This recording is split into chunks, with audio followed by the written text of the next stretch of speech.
Oke. Bismillahirrahmanirrahim. Assalamualaikum warahmatullahi wabarakatuh. Kembali lagi di perkuliahan ke-6 untuk mata kuliah fisika lanjut Prodi Teknik Mesin Universitas Dukuh Waluh.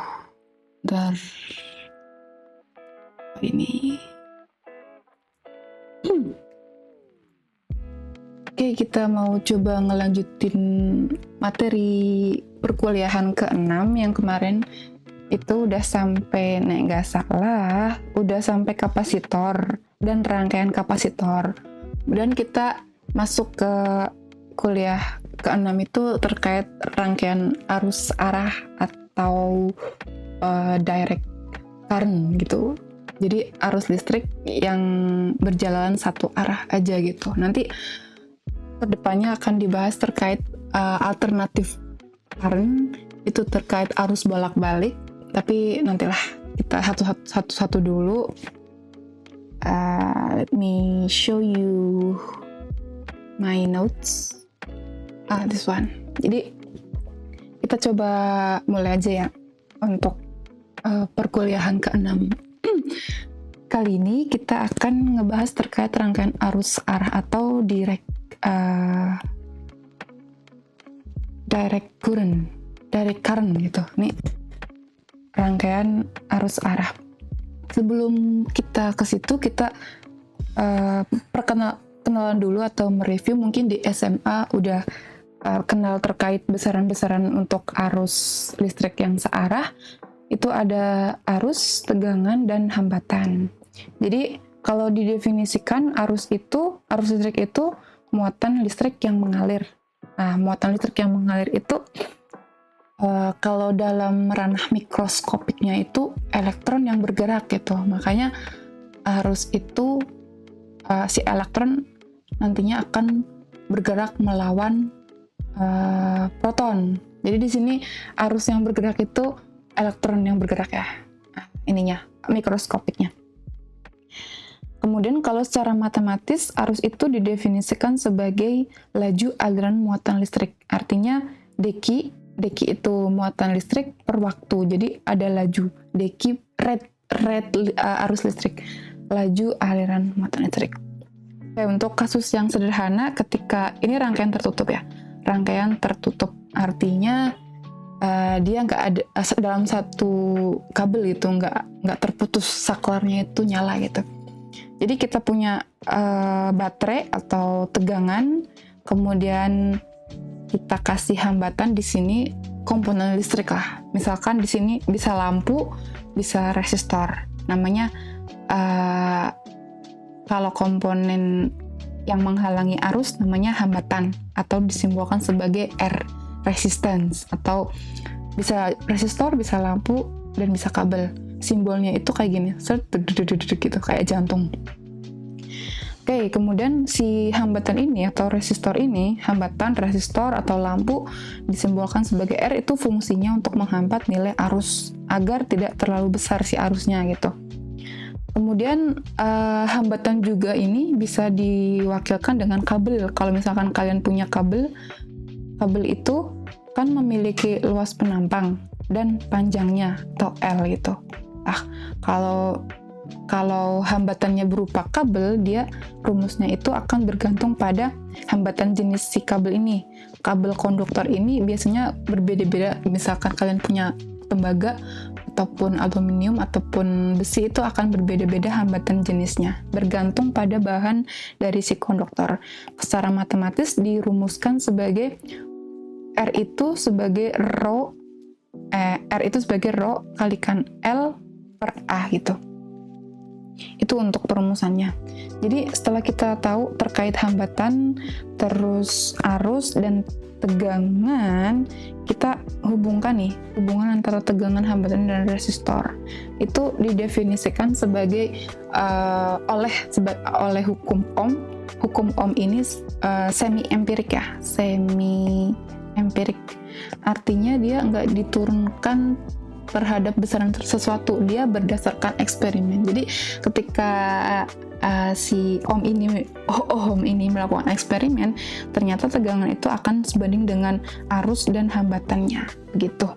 Jadi ketika kita punya komponen listrik di sini resistor, terus dialiri arus sebesar I, nanti ada tegangan, kan fungsinya resistor ini untuk menghambat ya. Jadi tegangan di sini titik ini akan berbeda dengan ini. Makanya ada beda potensial namanya V gitu. Oke, satu istilah lagi namanya hambatan dalam baterai atau gaya gerak industri, GGL, gaya gerak listrik. Nah, ini GGL. Jadi kalau misalkan kita punya baterai itu tertulis 3 volt, 1 ohm. Artinya hambatan dalam baterai itu 1 ohm. Kalau idealnya itu kalau baterai itu nggak ada hambatan. Cuman kalau misalkan tertulis dalam baterai itu 3 volt 1 ohm. Jadi artinya kalau dipecah ini ada baterai 3 volt terus sebelahnya dikasih hambatan 1 ohm. Itu tertulisnya. Ini biasanya simbolnya itu E kecil itu, epsilon kecil, GGL.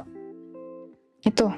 Oke, tadi tuh kita menyinggung satu resistor aja. Terus gimana kalau kita punya lebih dari satu resistor, nanti kita kombinasikan sebagai rangkaian seri dan rangkaian paralel. Kalau seri, misalkan kita punya resistor 1, 2, 3, terus arus yang melewati resistor 1 kita namai I1, kemudian arus yang melewati R2 itu kita namakan I2, arus yang melewati I3 kita namakan I3 gitu.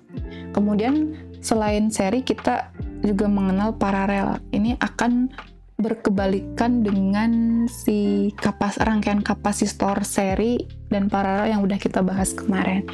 Kalau misalkan kita punya arus masuknya I, terus bercabang di paralel, kita taruhlah yang arus yang mengalir di R1 itu I1, mengalir R2 itu I2, dan seterusnya.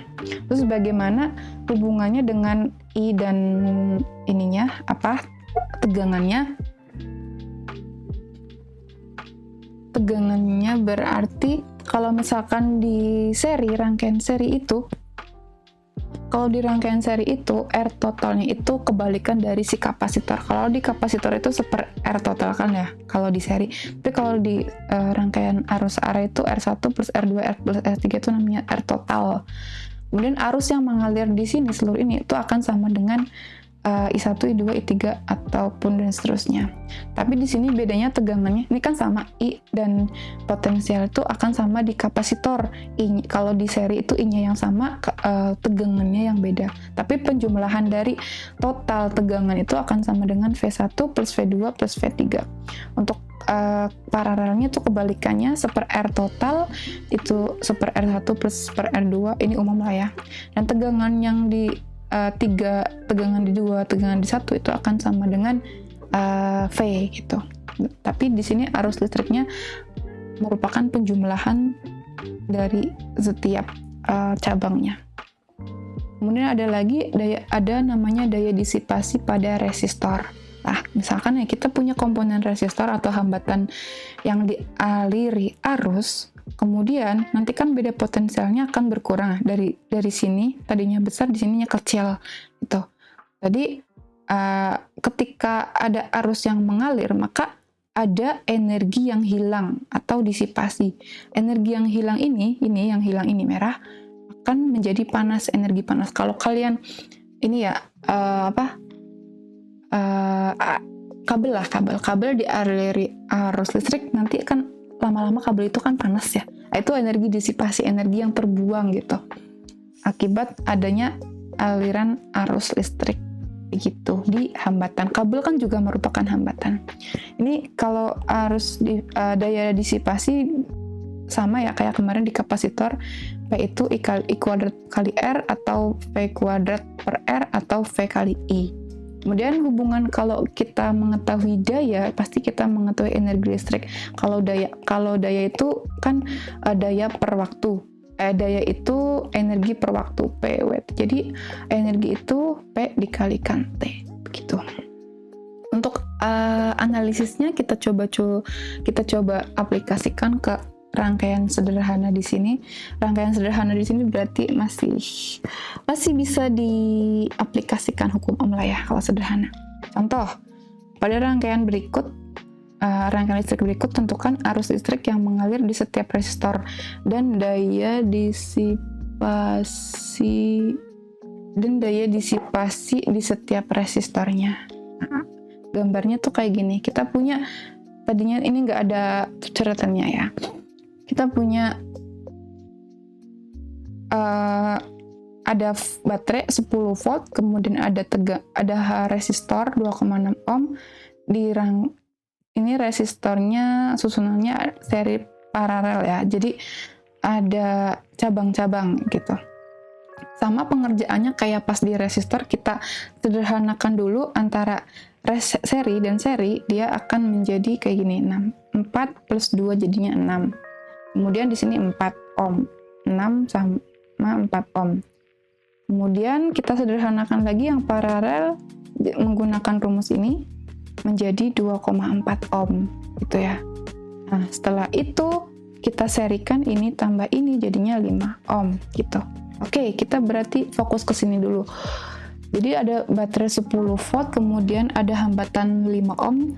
Arus total yang mengalir itu berarti gunakan hukum Ohm, I sama dengan V per R. 10 volt dibagi 5, 2 ampere. Jadi arus yang mengalir di sini, total arus yang mengalir itu sebesar 2 ampere. Lah kita tahu, kita mundur ke belakang, 5 ohm ini adalah penjumlahan dari 2,6 sama 2,4. Artinya arus yang mengalir di sini itu sebesar 2 ampere, 2 ampere. Setelah diketahui, nah kita kan 2,4 ohm ini penjumlahan dari ini kan 4 plus paralel dari 4 plus 6 ohm. Nah, jadi di sini katakanlah di sini arus total ini sebesar 2 ampere di sini, terus masuk ke perjabangan. Kita namakan I1 dan I2. Jadi I1 dan I2 itu tidak sama dengan 2 ampere. Jadi kita hitung dulu arus yang mengalir, caranya pakai ini hukum Ohm lagi. Kita kan tahu udah sebelumnya, berarti kita harus cari tegangan di sini. Tegangannya berarti kan anggaplah V1, nyari di sini dulu. V1 sama dengan I1 kali I kalikan R. I-nya itu 2 ampere. Jadi cari tegangan di sini dulu. Tegangan di sini. Tegangan di sini itu berapa? Ini salah ya, harusnya di sini ya. Harusnya ini. Tegangan di 2,4 ohm ini berapa, dihitung pakai rumus ini. Dapatlah 4,8 volt lah. 4,8 volt ini berarti arus tegangan yang ada di rangkaian 2,4 ohm. 2,4 ohm ini adalah kombinasi dari 6 ohm sama 4 ohm. Jadi di sini tegangan di sini itu 4,8 volt, di sini juga tegangannya 4,8 volt. Udah diketahui ada R, ada volt, kita bisa cari I1 kan. Berarti I1-nya ini, I1-nya berarti 4,8 volt per 6 sama dengan 0,8 ampere. Sama di sini udah diketahui tegangan sama resistannya, tinggal dicari I2-nya, dapat I2-nya itu 1,2. Kita kalau jumlahkan di sini arus yang mengalir itu 2 ampere. Berarti benar ya, di sininya ada 0,8 ditambah 1,2 sama dengan hasilnya 2 ampere. Oke. Cocok. Setelah tahu di sini I1-nya kan 0,8 ampere. Artinya I1 itu kombinasi dari 4 ohm ditambah 2 ohm. Jadi arus yang mengalir di I1 itu 0,8 ampere, 0,8 ampere. Setelah dapat arus di sini, berarti kita bisa mencari tegangan di sini kan. Tegangan di sini kan bisa dapat. Nah, setelah ada arus kan itu yang A udah bisa lah ya. Kalau yang B berarti ditanya pertanyaan itu daya disipasi di setiap resistor. Kita bisa cari nih. Kan tadi di sini udah tahu yang mengalir tuh 2 ampere. Berarti tinggal dimasukkan rumus, udah ada udah ada resistor atau hambatan, udah ada I gitu. Di sini pun juga ada I, ada hambatan, ada I, ada hambatan. Di sini juga ada I, ada hambatannya. Itu berapa? tinggal dimasukkan ke rumus aja. Nah, hasilnya nanti kayak gini. Jadi daya di 2,6 ohm itu sama dengan 10,4 watt. Daya di 4 ohm itu 2,56 watt. Daya di 2 ohm dan seterusnya. Begitu itu untuk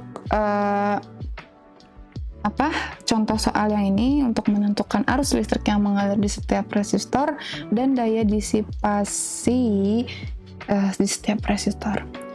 Kita lanjut ke contoh yang kedua. Kita punya rangkaian seperti ini. Tadinya yang merah-merah itu abaikan dulu. Pada rangkaian berikut, carilah tegangan yang terbaca pada baterai. Jadi, ada baterai 4 volt, 1 ohm, artinya hambatan dalam baterai itu 1 ohm. Dan ada dirangkai dengan dirangkai dengan resistor 7 ohm, kemudian 5 ohm. Tapi di sini ada 2 cabang nih. Ada cabang, tapi di sini kabelnya tuh kosong. Ini paralel tapi kosong, nggak ada hambatannya. Itu. Gimana cara penyelesaiannya?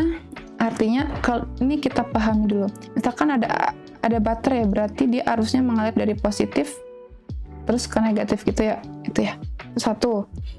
Nah, jadi kita simbolkan ini tanda panah itu arus. Nah, kalau arus di sini perjabangan ini ada 3 nih.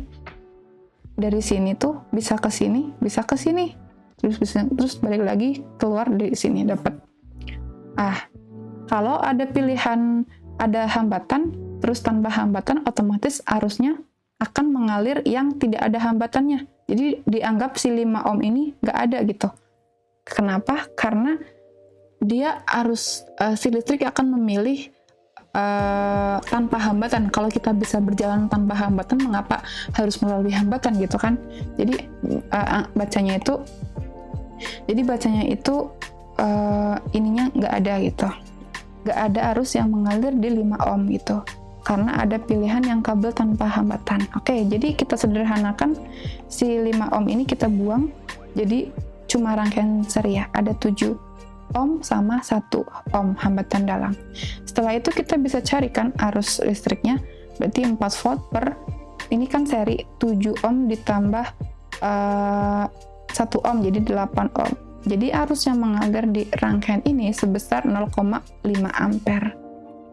Terus kita cari dulu tegangan yang ada di 1 ohm ini, tegangan di sini kita cari. Tegangannya berarti I kali R. Berarti 0,5 ampere dikalikan resistornya itu 1 ohm. Jadi 0,5 volt. 0,5 volt berarti ada tegangan yang terbaca tegangan yang berkurang karena ada hambatan. Jadi V baterainya, tegangan pada baterai akan terbaca 4 volt dikurangi 0,5 volt dapat 3,5 volt. Jadi tegangan yang terbaca pada baterai dalam rangkaian ini sebesar 3,5 volt. Bukan, walaupun di baterainya tertulis 4 volt, tapi dia punya hambatan dalam atau hambatan baterai sebesar 1 volt. Begitu. Itu semoga ada paham. Kita lanjutkan. Ini materinya agak muber. Kita coba selesaikan sampai rangkaian Kirchhoff. Aduh, ada telepon bentar. Assalamualaikum, gimana Mbak? Boleh tanya-tanya.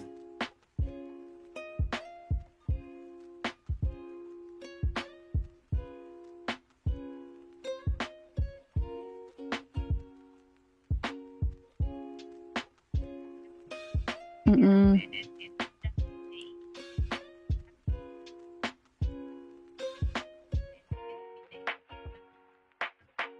Mm-mm.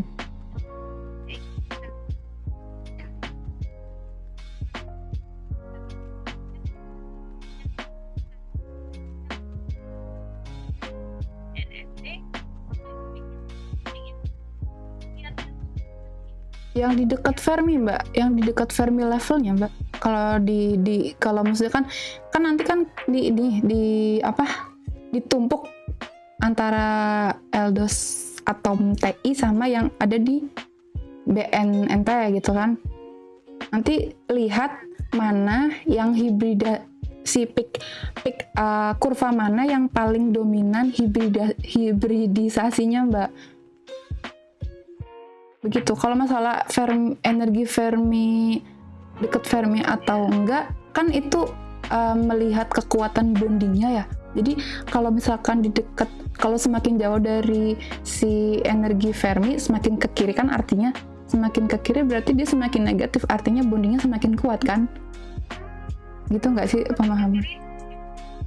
Iyalah, kan dia semakin negatif kan? Kalau semakin negatif berarti dia energinya lebih stabil kan daripada yang makanya ada bonding di situ. Kan ada bonding sama anti bonding. Di sebelah kanan Fermi itu anti bonding, di sebelah kiri itu bonding kan? Mm-mm.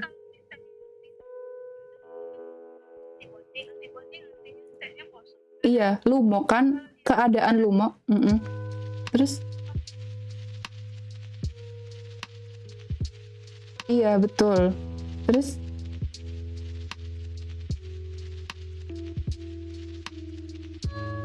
nggak, kalau misalkan nih keadaan lumo itu keadaan lumonya terisi, otomatis dia akan semakin rendah kan, semakin lemah kan ikatannya.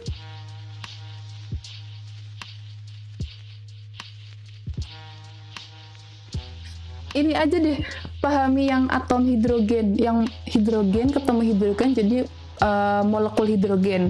Kalau lumonya terisi, otomatis dia akan ini kan nggak stabil, dia harus mengisi keadaan homonya. Yora, yang paling dasar aja Mbak itu.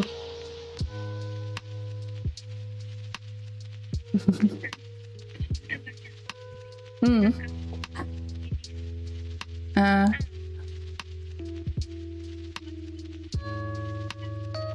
ya oke. Ntar ya Mbak, aku lagi kuliah ya. Siap. Oke. Yo, welcome. Sorry. Kita lanjut ke hukum Kirchhoff. Jadi kalau hukum Kirchhoff itu berlaku ketika ada beberapa rangkaian tertutup atau apa ya istilahnya ada loop gitu. Jadi terdiri dari beberapa rangkaian. Jadi kalau hukum Kirchhoff itu mengatakan jumlah tegangan itu akan sama dengan 0 ketika pada rangkaian tertutup, artinya ada listrik yang mengalir gitu. Lah jumlah tegangan itu sigma V itu terdiri dari jumlah baterai, tegangan dari baterai sama tegangan dari akibat resistor dan arus yang mengalir itu akan sama dengan 0. Nah ini disebut sebagai hukum Kirchhoff itu kedua. Berarti kalau ada hukum Kirchhoff kedua pasti ada hukum Kirchhoff ke-1 kan. Sebenarnya kalau hukum Kirchhoff ke-1 itu udah kita singgung ketika ini lebih ke kekekalan arus sih. Ketika ada arus yang masuk itu akan sama dengan arus yang keluar. Jadi di sini contohnya ada I masuk itu I1 dan I2 itu akan sama dengan jumlah arus yang keluar I3 plus I4. Nah ini hukum Kirchhoff 1. Lah, terus gimana? Kan ini kan jumlah tegangan totalnya itu harus sama dengan 0. Arti kan di sini kan tambah ya. Jadi di sini gimana cara triknya? Triknya itu gimana biar 0? Maka dia di sini ada perjanjian tanda. Nah, perjanjian tandanya itu kayak gini. Kalau ini kan ada baterai nih. Kalau dalam baterai kan kita nanti tentukan loopnya. Ketika jalan loopnya itu ketemunya positif dulu, ini yang panjang dulu, terus nanti tandanya negatif. Kenapa? Karena potensialnya turun gitu. Jadi dari positif ke negatif. Dari tinggi ke rendah. Terus ketika kalian berjalan melewati loop, terus pertama ketemu itu yang pendek atau negatif dulu, terus ke yang panjang atau positif, nanti ada kenaikan potensial. Makanya dia simbolnya plus. Kemudian ketika kita udah menentukan arah arus, ini arah arus I itu ketemu resistor, loopnya searah dengan arah arus, maka dia akan negatif. Kenapa negatif? Karena apa nih? Kalau di sini kan ada tegangan ya.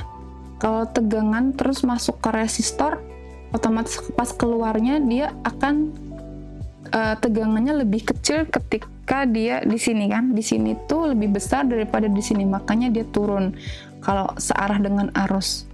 Tapi kalau misalkan berlawanan arah dengan arus, ini arusnya yang merah. Bentar. Kalau arusnya ke sini, arusnya ke kiri, tapi berjalannya itu ke kanan, dia berarti berlawanan. Berlawanan berarti dia potensialnya akan lebih besar. Begitu kiranya, maksudnya perjanjian tandanya. Anyway, kita ada tips-tipsnya untuk langkah-langkah menerapkan hukum Kirchhoff kedua itu. Tebak arah arus dalam rangkaian itu bebas, terus pilih arah loopnya itu juga bebas. Kemudian setelah itu kita konsisten dengan perjanjian tanda yang ada gitu. Contoh untuk menerapkannya, contoh kita punya rangkaian kayak gini nih. Rangkaian kayak gini, rangkaiannya tertutup, artinya ada aliran listrik kan. Tentukan arus yang mengalir pada rangkaian dan arahnya, beda potensial antara titik A dan C, potensial pada titik C jika titik B ditetapkan sebagai ground. Nanti kita mengenal istilah baru, ground. Oh iya dong, kok gatel ya? Aduh, gatel banget. Kenapa ini?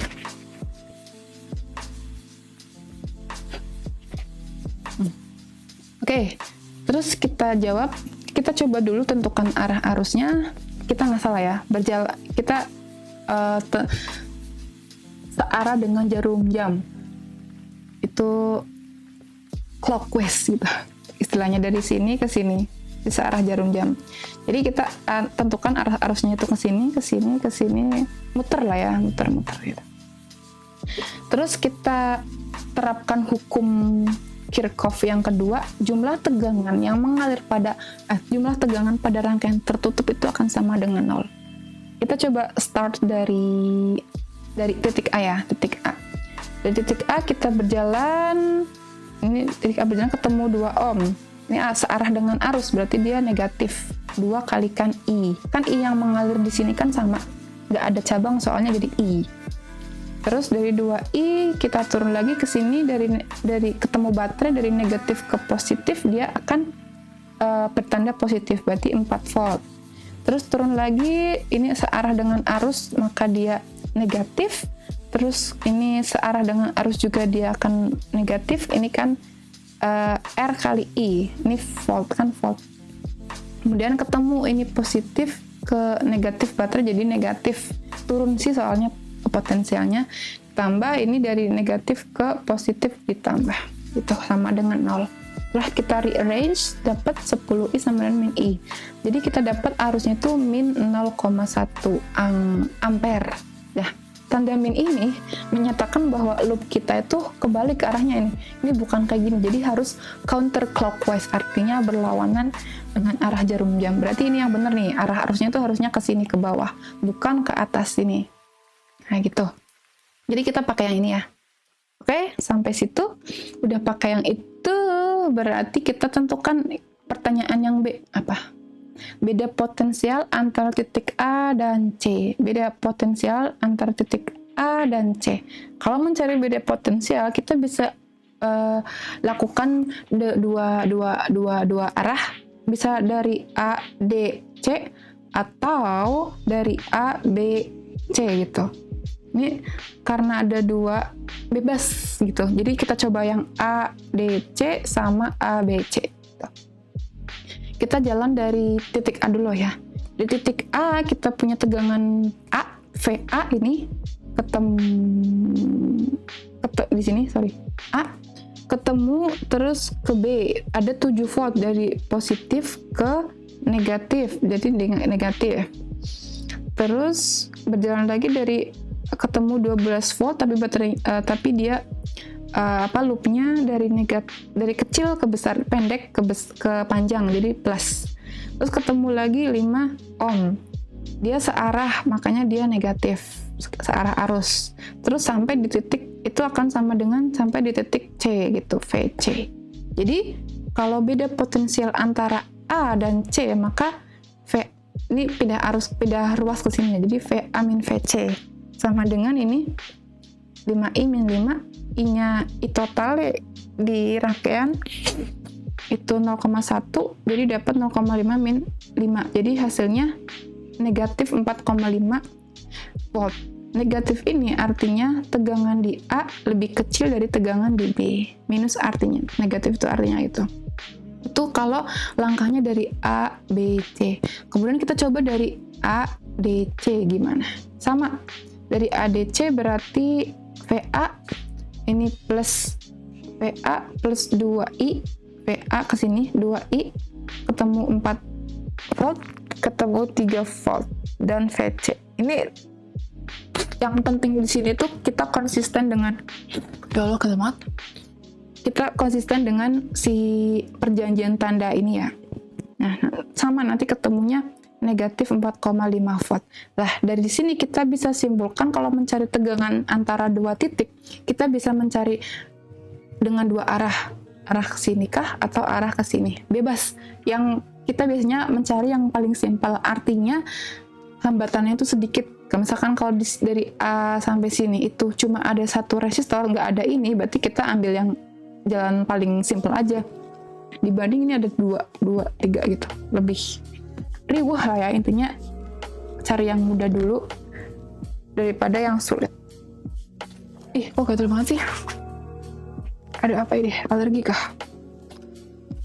Itu kemudian potensial, ditanya lagi potensial pada titik C jika titik B ditetapkan sebagai ground gitu. Ini potensial pada titik C jika B dianggap ground. Kalau ground itu dalam fisika, dalam listrik itu disimbolkannya tuh kayak gini, ground. Artinya titik ground itu titik referensi di mana V tegangannya tuh 0, berarti VB-nya itu sama dengan 0. Kalau di titik kalau dari C ke B, CB ini tegangan di CB berarti hanya ada, kan CB berarti VC min VB kan ya, VB-nya kan 0. Jadi tinggal VC aja. Jadi VC di sini, VC berjalan, ini bisa lewat sini, satunya lagi lewat sini bisa. Nah, kita cari yang paling mudah aja, ini kan banyak banget. Mending pakai yang paling simple, yaitu melewat dari C ke B gitu. Dari 5 ketemu 5 ohm sama ketemu 12 volt. Nah, tinggal tandanya itu kita konsisten, didapatkan tegangannya berarti 11. Ini I-nya kan 0,5, udah I-nya itu 0,1 dikalikan 5, berarti dapat VC itu 11,5 volt. Udah selesai. Itu untuk rangkaian satu loop. Kemudian ketika ada rangkaian multi loop, artinya lebih dari banyak percabangan, kita harus gunakan hukum Kirchhoff ke-1 dan hukum Kirchhoff ke-2, di mana hukum Kirchhoff ke-1 itu in sama dengan out. Aduh, gatel banget. Arus listrik yang in itu sama dengan yang out. Ini biasa perjanjian tanda kita udah sepakati, kalau searah arus dia negatif, kalau berlawanan arus itu positif. Kemudian kalau tegangannya, kalau dari pendek ke besar dia naik, berarti potensialnya, kalau dari panjang ke kecil dia turun. Untuk lebih jelasnya kita coba ini ya. Gatel banget. Kita coba pahami dulu untuk contoh soalnya. Pada rangkaian tertutup berikut, hitung beda potensial antara titik A dan B atau VAB. A dan B berarti di sini nih. Terus kita ini dulu, kita tentukan arah arusnya dulu. Jadi misalkan kita start dari A, dia arusnya ke sini, ke sini. Kemudian dia kayak sini kan. Jadi membentuk loop. Jadi kita tentukan arah loopnya. Ini loop 1, ini loop 2. Begitu. Setelah kita tentukan loop 1 dan loop 2-nya, kita tentukan arusnya. Kita coba arah arusnya itu sejalan dengan loopnya. Nah, jadi dari arah arusnya I1, misalkan di sini I1, di sini juga akan sama I1 kan? I1, terus ada cabang nih keluar. Berarti di sini I2, ini I3, atau terserah, bebas, menentukan bebas gitu. Kalau saya di sini I2 sama I3. Jadi kalau sudah dengan hukum Kirchhoff yang pertama, I masuk itu akan sama dengan I keluar. I1 itu sama dengan I2 plus I3. Nih. Nah, kemudian kita tinjau di loop 1. Kita loop 1 kita berjalan dari misalkan di sini nih. Dari mana? Di sinilah, di sini. Startnya dari sini. Dari loop 1 kita ada ketemu 1 ohm, berarti searah arus itu negatif 1 ohm kali I1. Kemudian ke sini turun dari negatif ke positif, dia plus tegangannya. Kemudian ketemu lagi searah arus, ketemu hambatan, dia negatif 2I2. Ini U2 ya. Kemudian belok kiri, ketemu searah arus lagi, ketemu ohm. Dia negatif I1, 2 kalikan I1, terus naik lagi, ketemu dari besar ke kecil, dia negatif, turun potensialnya, dia negatif sama dengan 0. Kemudian yang loop 2 itu kita berangkat dari sini, dari searah dengan arus, ketemu 4 I3 negatif, berarti berjalan lagi ke sini nggak ada apa-apa, terus besok ke sini belok, ini berlawanan dengan arus. Berarti kalau berlawanan dengan arus itu positif ya. Ini positif 2I1. Terus dari ini besar ke kecil dia turun, berarti negatif sama dengan 0. Oke, kalau dari sini kalau dilihat kita coba kan di sininya I3 sama I2, nggak ada I1. Berarti yang loop pertama itu I1 itu kita ganti dengan I2, dengan variabel I2 dan I3 dengan rumus hukum Kirchhoff yang pertama. Jadi ini diganti ini, terus ini juga diganti ini. I1 dirubah ke dalam bentuk I2 dan I3. Setelah itu kita dapat persamaan ini, 1 dan 2 kita selesaikan. Kalau ada sistem persamaan variabel, kita bisa selesaikan dengan metode substitusi ataupun eliminasi, bebas. Setelah itu kita dapat I2-nya 0,885 sama I3-nya tuh negatif 0,808. Ini negatif bebas lah ya. Cuma hanya mungkin loopnya ini kebalik, berarti kalau I3 tadinya kita ke sini, berarti harusnya ke sini, berlawanan arah gitu. Begitu untuk yang pertanyaan pertama. Kemudian hitung beda potensial antara titik A dan B. Potensial di sini. Kalau nyari potensial, berarti kita tentukan dulu titik VA. VA berarti potensial di sini VA berarti VA ketemu kan di sini lihat nih, bisa lewat di sini ataupun lewat ini. Yang paling simple karena ini ada dua tegangan lah ya, tegangan yang dilewati. Kalau di sini cuma satu, berarti kita lewat ini aja.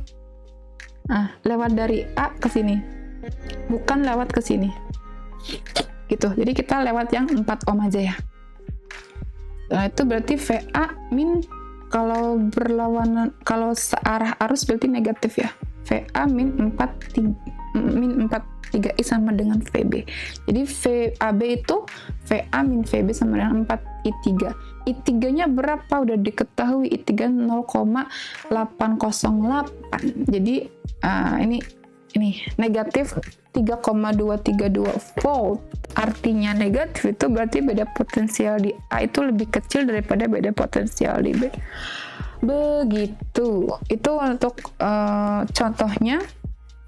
Kemudian ini contoh yang ketiga itu untuk rangkaiannya lebih kompleks, bisa dipelajari sendiri. Yang saya mau tekankan di sini itu terakhir terkait rangkaian RC. Jadi rangkaian RC itu rangkaian yang terdiri dari resistor dan kapasitor. Kita udah belajar kapasitor dan kita udah belajar rangkaian resistor. Jadi kita gabungkan ada resistor dan kapasitor. Oke, sabar.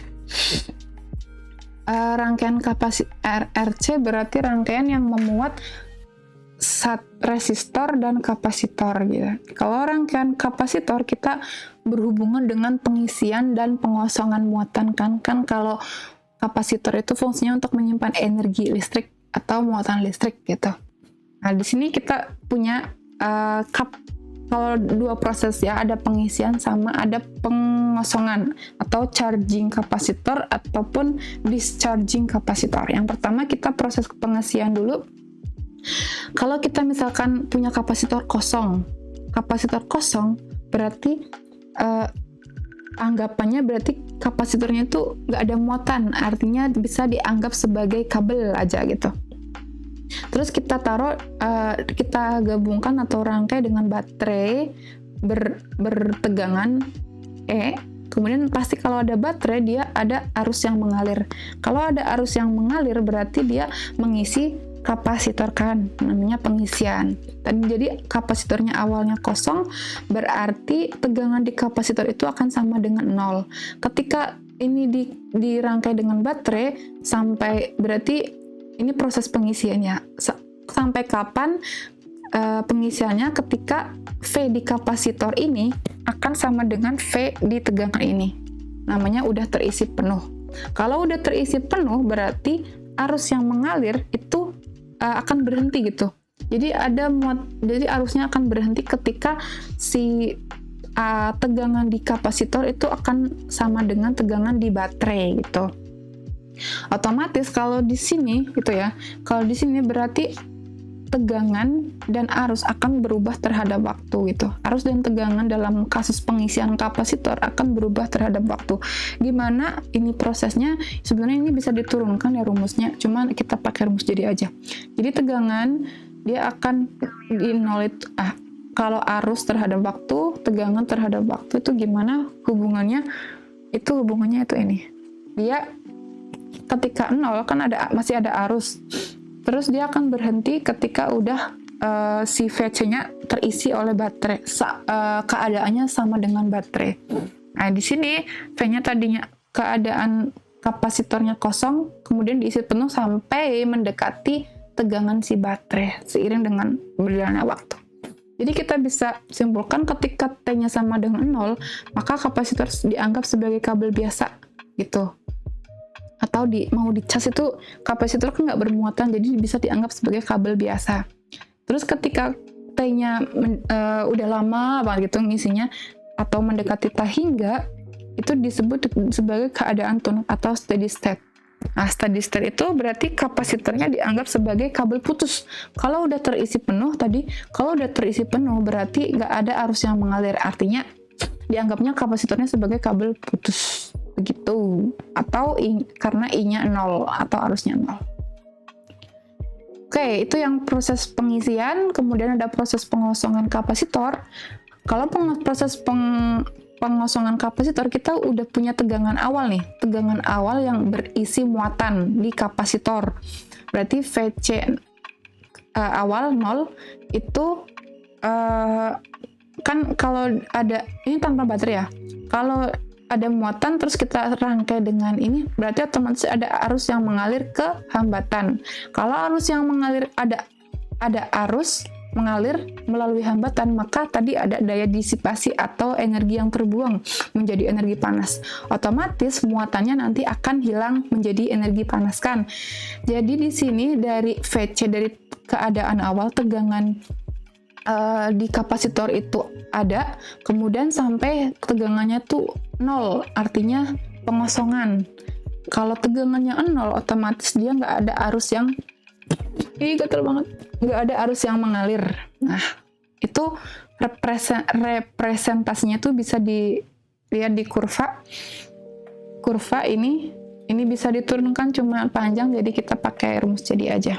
Nah, di sini kita lihat ada time constant atau tau R kali C nanti. Jadi semakin besar RC-nya, maka ke proses pengisian atau pengosongan itu semakin lambat. Begitu, ini untuk contoh soalnya. Coba kita satu lagi, 6 menit lagi kita selesai satu SKS. Pada rangkaian listrik berikut, kedua kapasitor awalnya tidak bermuatan. Tentukan arus listrik dalam rangkaian ketika T0 dan tegangan pada kapasitor 4 mikrofarad setelah tercapai keadaan tunak. Nah, berarti ini proses charging ya, karena T-nya itu sama dengan 0 gitu. Kita punya dua kapasitor 3 mikrofarad sama 4 mikrofarad. Ada baterai, kemudian ada hambatan 30, 50, sama 20. Nah, ketika T sama dengan 0, berarti C-nya dianggap kabel biasa. Berarti kapasitornya tuh nggak ada kan, di sini nggak ada. kita tulis kayak gini. Setelah itu kita menentukan arus yang mengalir karena ada baterai, terus ada arus yang mengalir kan. Di sini dilihat kalau tadi sama ada cabang di sini, ada hambatan di sini kan kabel biasa. Nah, inilah ya. Ada arus mengalir di sini, terus ada dua cabang, hambatan sama tanpa hambatan. Otomatis arusnya akan memilih yang tanpa hambatan. Berarti di sini bisa dianggap R-nya tuh nggak ada. Ini juga sama, nggak ada karena ini kapasitornya dianggap sebagai kabel biasa gitu. Jadi di sini cuma ada 20 ohm untuk arusnya saat T-nya 0 loh. Jadi diketahui arus yang mengalir pada rangkaian itu sebesar 0,25 ampere. Ketika T-nya 0 berarti arus yang mengalir itu 0,25 ampere. Tuh, dapat tegangan pada kapasitor 4 mikrofarad setelah tercapai keadaan tunak. Berarti ini Apa orang kita? kayak panas ya? Oh,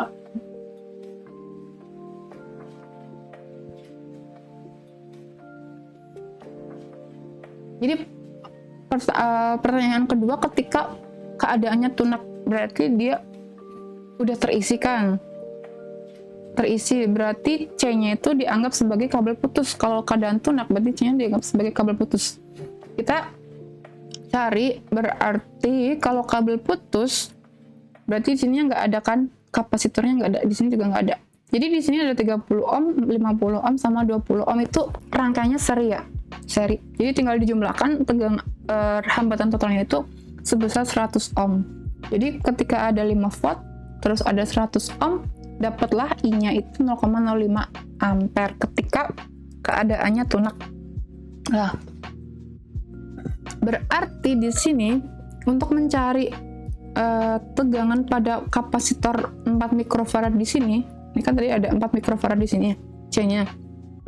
Itu akan sama dengan ini kan rangkaiannya ini ya. Rangkaiannya paralel. Kalau paralel berarti V-nya sama. Jadi V di 4 mikrofarad itu akan sama dengan V di 50. Tinggal cari aja. Udah tahu arusnya, udah tahu hambatannya, berarti V di 4 mikrofarad itu akan sama dengan V di 50 ohm. Jadi 0,05 kelebihan 01 dikalikan 50 sama dengan 2,5 volt. Jadi tegangan yang ada di 4 mikrofarad itu sama dengan 2,5 volt, sama dengan tegangan yang ada di 50 ohm. Begitu sekiranya selesai untuk kuliah ke-6. Kalau ada pertanyaan boleh di komen ataupun lewat Japri ataupun lewat grup perkuliahan di fisika lanjut. Terima kasih, semoga tambah mudeng dan tambah mubeng, jadinya kalian kritis bertanya. Nanti kuliah ke-7 insya Allah hanya ada latihan soal ya buat persiapan ujian tengah semester. Udah cuci muka deh. Untuk ujian tengah semester nanti kita laksanakan pada hari Rabu tanggalnya, nggak salah 20 April kah? Apa tanggal 18 ya? Pokoknya hari Rabu ujiannya. 1 minggu lagi mungkin. Belasan April. Anyway, kalau misalkan ada pertanyaan ataupun ini kalau disuruh tanya nggak bakalan tanya kecuali kalau kalian dikasih soal. Jadi mungkin minggu depan kita cobalah ya soal aja. Mungkin kalau bisa, kalau memungkinkan kita lakukan Google Meet. Jadi saya kasih soal biar kalian langsung ngerjain gitu. Kan kalau misalkan dikasih soal atau masalah kalian pasti bingung. Jadi kalian nge-review lagi loh. Maksudnya harapannya bisa nge-review lagi terkait 6 kelas yang udah kita sampaikan di setiap perkuliahannya. Anyway, terima kasih for your kind attention, and hopefully that this will make you understand about physics. And okay, I'll see you in the next class. And assalamualaikum warahmatullahi wabarakatuh. Thank you, arigatou gozaimashita.